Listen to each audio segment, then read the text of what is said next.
this episode will never end. It's up to part 4 now, part 1, part 2, part 3, part 4. And it's about philosophy and how evil philosophers are. I think they are, and they have to be. Well, they may not even want to be, but it's unavoidable. Because if you've got a brain in your head, if someone says something that is a good thing to think, and it really doesn't matter what it is, if someone comes to you and says, this is the right way to think about something, and I've given examples, like, excuse me, make sure this computer's on. Oh yeah, and I've given examples, around all the big, the big ticket items, all the obvious ones, LGBT, these are the ones I like to go to the most. Racism, same-sex marriage, and those sorts of things. Me Too, Black Lives Matter, and all those sorts of things. Why do you want to always talk about those, Reg? Well, because they're the best ones. People say, oh, you just want to talk about all that stuff all the time. What else am I going to talk about? Quantum physics? I did a heap of big episodes on quantum physics, and they weren't very interesting.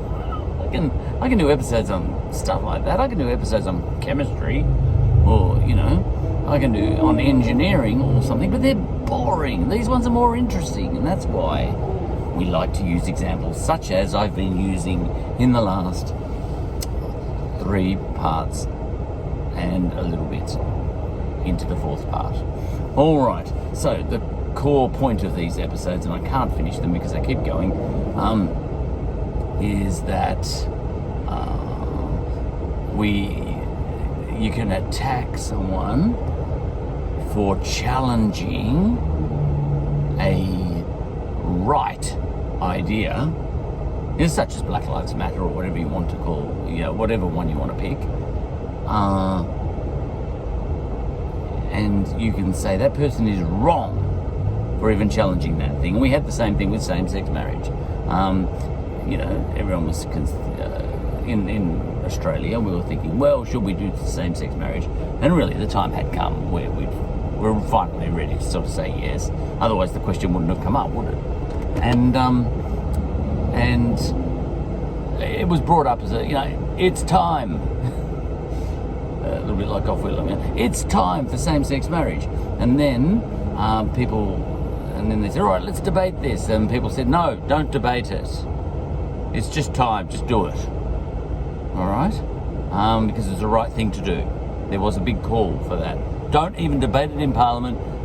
Don't take it to a referendum. Don't do anything. Just make it legal already. Okay? And I was very sensitive to that idea because I couldn't agree more on that. However, people did debate it. Right, were they evil?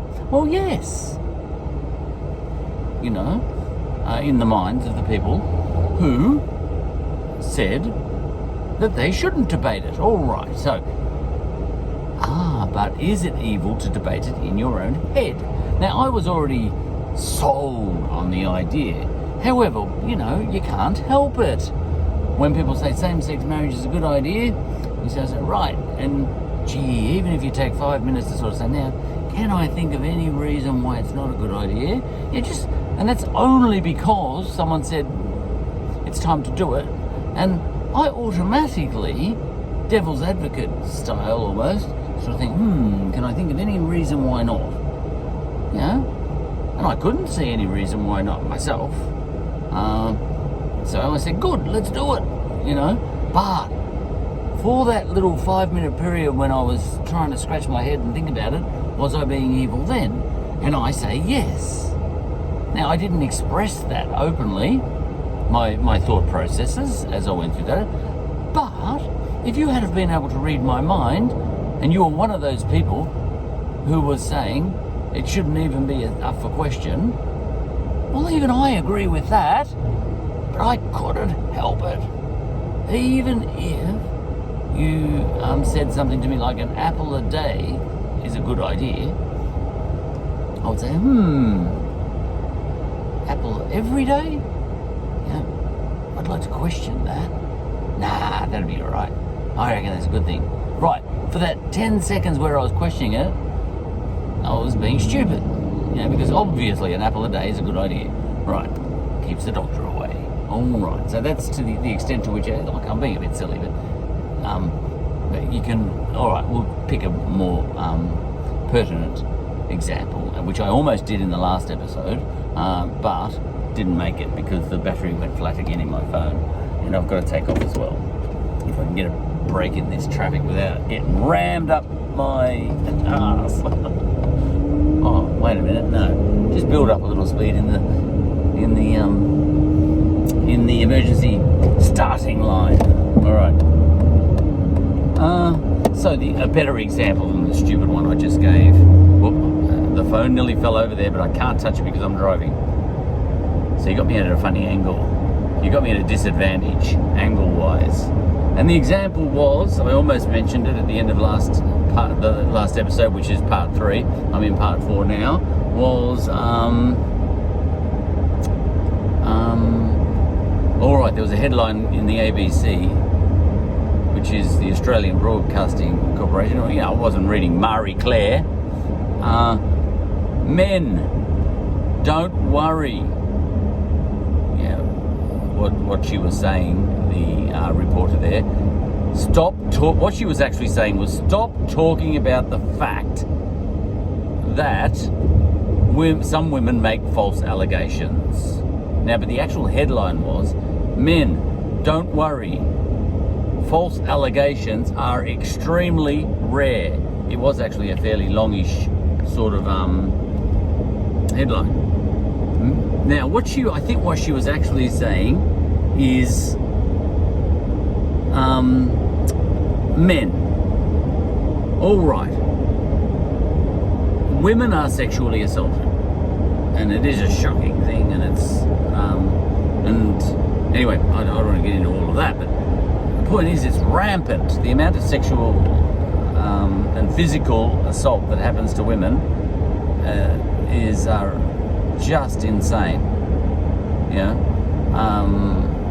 And that may be probably something to do with social construction and the fact that we're all cavemen as well and whatever. But it is something that something has to be done about it. Nobody disagrees with that unless they're horrible. All right. Now, I think what this person writing this article might have been saying, I didn't read it. I was just responding to the headline, because headlines have tell a story themselves. All right. Men. All right. Now, what's happening in the real world is women have raised this problem. Look, the phone's writing itself. That a hell of a lot of assault happens, men to women. All right. Hell of a lot of it. Like millions of women getting assaulted all over the world. Millions. But then there are some men coming back and saying, yes, but some of those women are making false allegations, and they're trying to put that argument up on the same level, put that up as a problem on the same level as the other problem, the women getting assaulted problem. Okay? So, women getting assaulted by men is a problem that's about taller than the Empire State Building, let's say, all right? Taller than the Empire State Building. All right. And then women making false allegations of assault, which does happen occasionally, is a shocking thing, but it's the size of a small shack. It's the size of a small shack compared to the other thing. Now, for any man that does get a false allegation made against him, it's an absolute shocking thing. Like awful.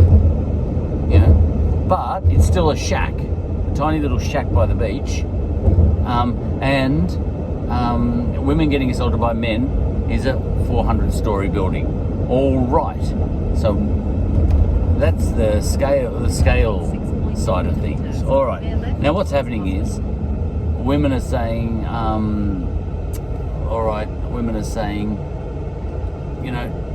me too, sexual assault has to stop, violence has to stop, violence on women has to stop, and the protests are huge. There's some men who say, hey, that's not the only problem, what about this problem too? And women are kind of rolling their eyes behind their sunglasses and sort of saying, yes, yeah, all right. Yes, that's a problem, but, you know, so is getting hit by falling pianos. As you walk down the street, you know, pianos fall and occasionally hit someone on the head and kill them. And of course that's absolutely shocking, terrible. But the big protests are because of the thing that's happening a lot. Yes, we have to deal with the other thing too. You know, yes, come down hard on women who make false allegations by all means. That's what I'd say if I was a woman. But like, can we just focus on the thing that is destroying millions of women's lives? And yes, the other thing is a big thing, but then so is leprosy. All right, something like that, you know. But then I saw a headline, and I think that's the point the woman was trying to make. Men, stop trying to. There's a word they have for this. Stop trying to infer equivalence. Stop trying to claim equivalence between assault of women by men and men being the victims of false allegations, because the scale is completely different. Can we just have this discussion? It's huge. And yes, we'll deal with that one separately. I think that's what women are saying. And if I'm wrong, oh well, so what? You know, I'm doing my best. All right. Now, but here's the problem. A headline came up the other day, and this is the way a philosopher thinks.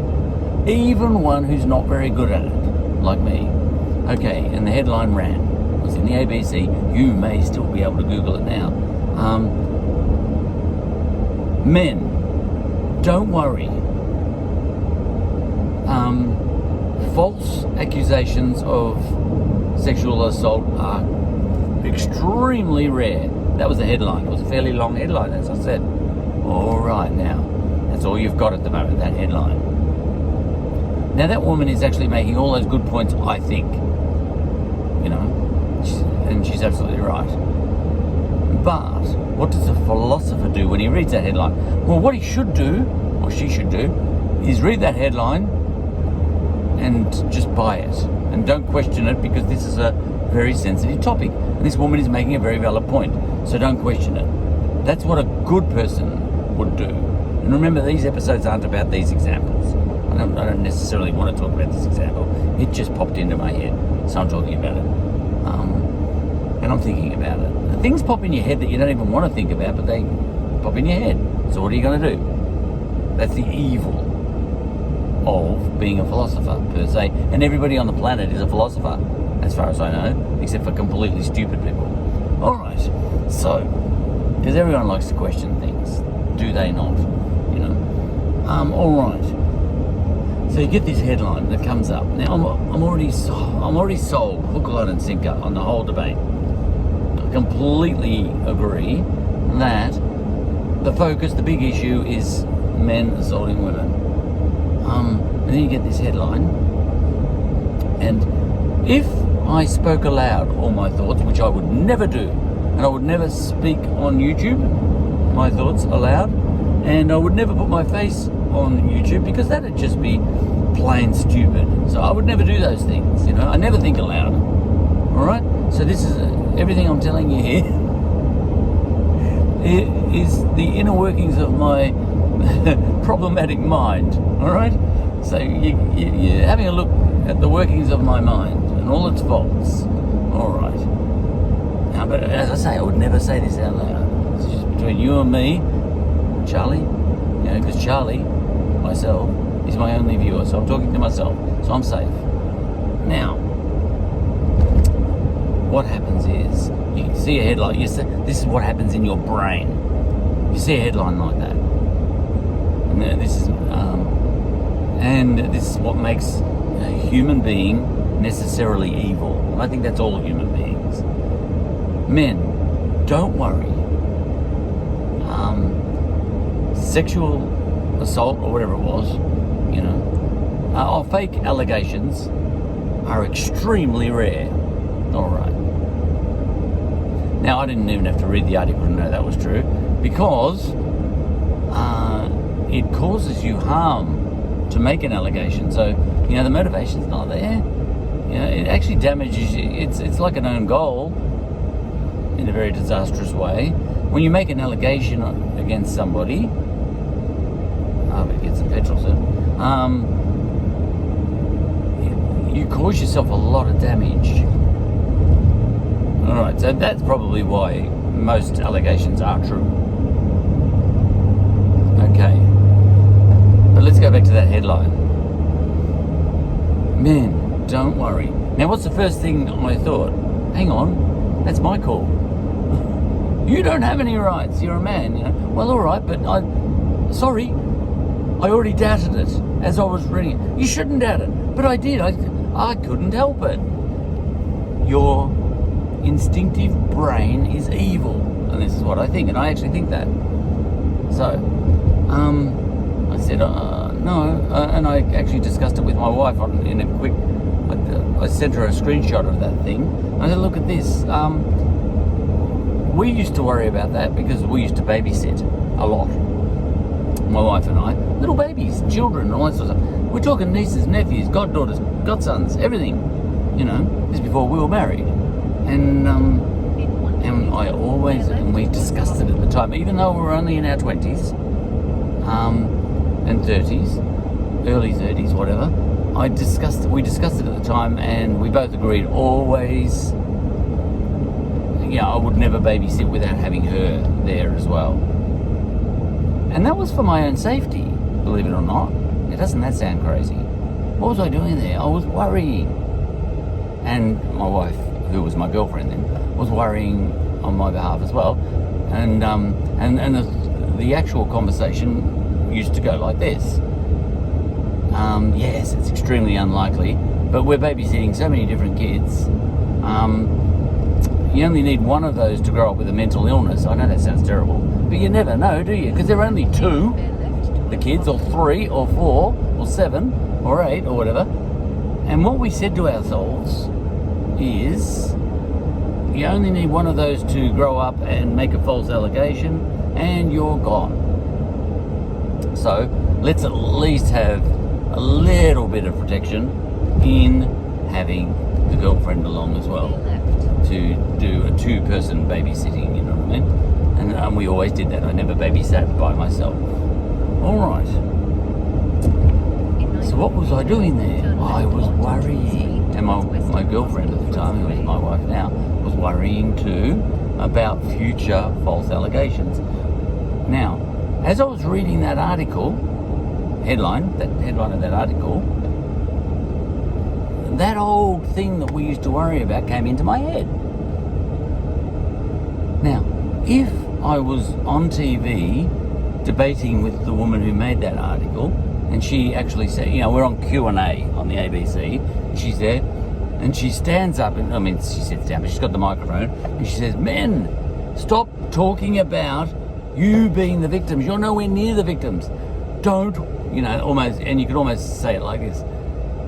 Look, don't, you're worrying too much. But the headline, don't worry, you don't have anything to worry about, compared to us. But the way she put it was, you don't have anything to worry about. We've got something to worry about. Stop trying to find victim equivalents in this debate. That's what she was trying to say.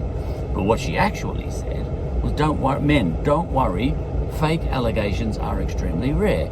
Now, this series of episodes is not about these examples. It's about how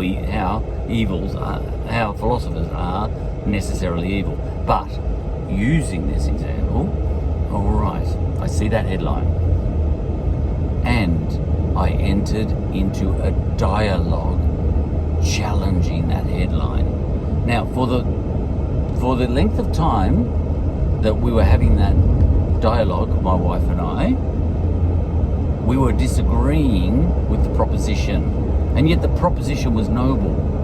We know what she was trying to say, but what she actually said, men, don't worry. fake allegations are extremely rare. Right. Now,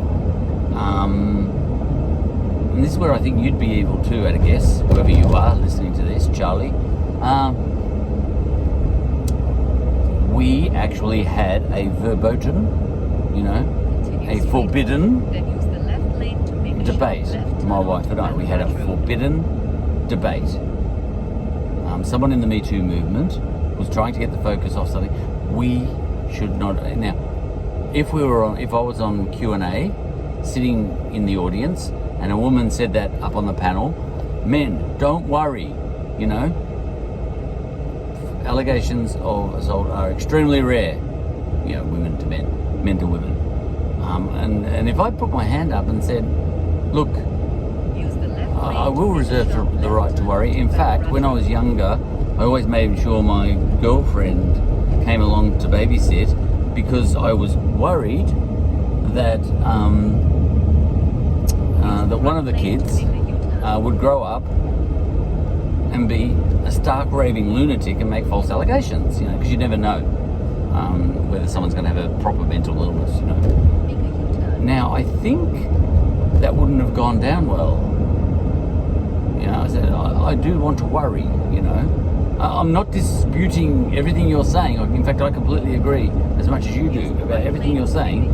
However, I would like to dispute this idea that men shouldn't worry. Men should worry. I think she was using the wrong words, but hey, you live and die when you're in the public domain with your words, your choice of words. And I think she used the wrong words, and I would say that in the open. I'd say, we would like to worry.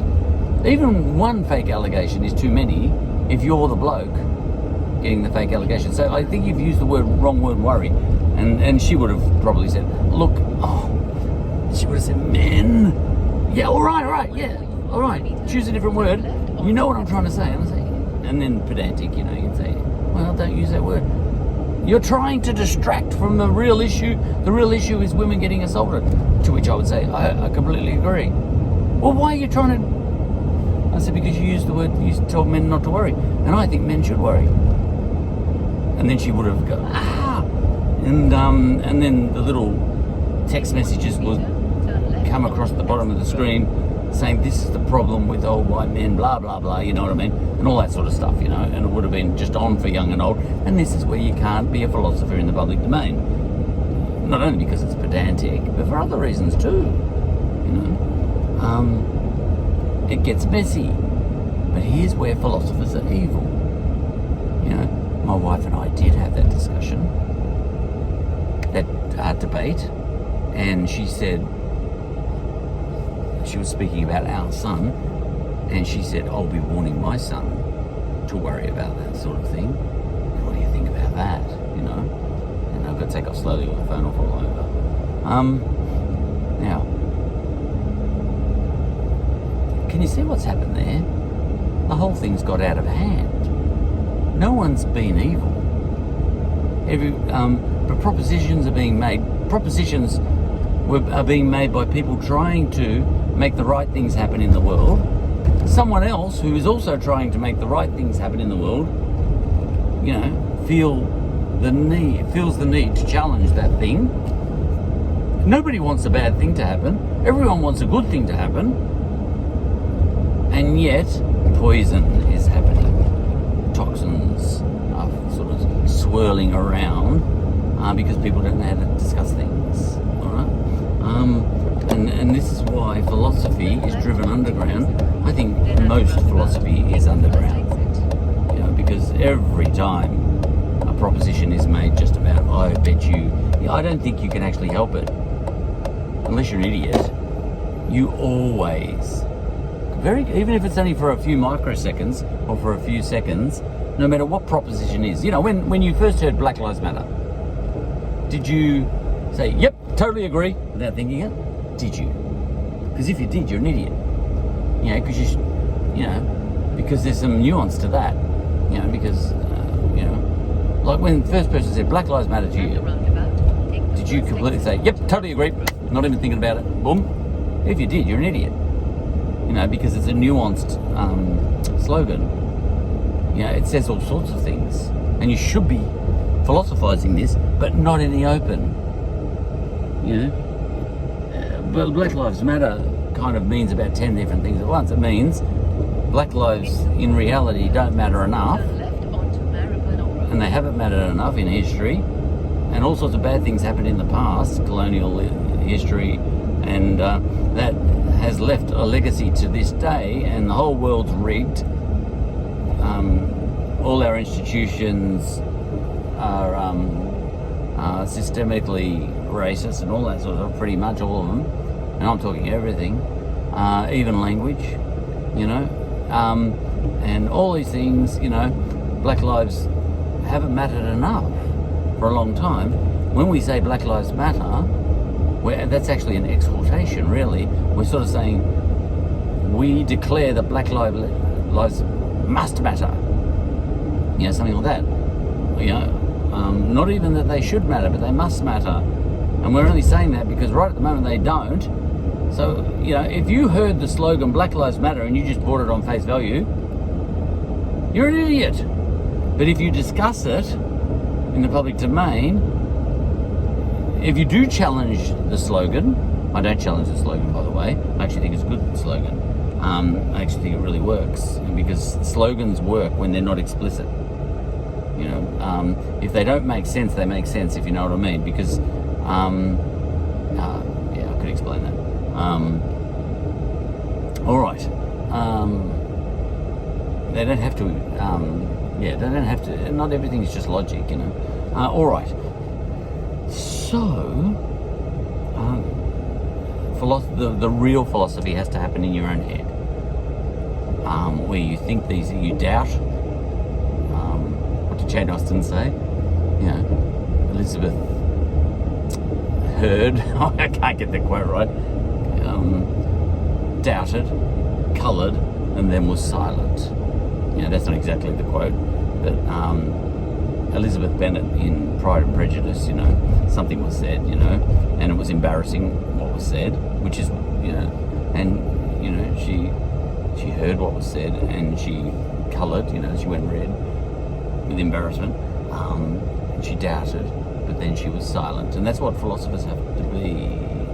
Don't know whether that's a good metaphor, analogy. Alright, so that's that. So, yes, next time someone says something that's really obviously a good thing to think, when you doubt that thing, even if it's for a microsecond or a second or a couple of seconds, you're being intelligent but evil, and but there's nothing you can do about it because God made you evil. That'll do.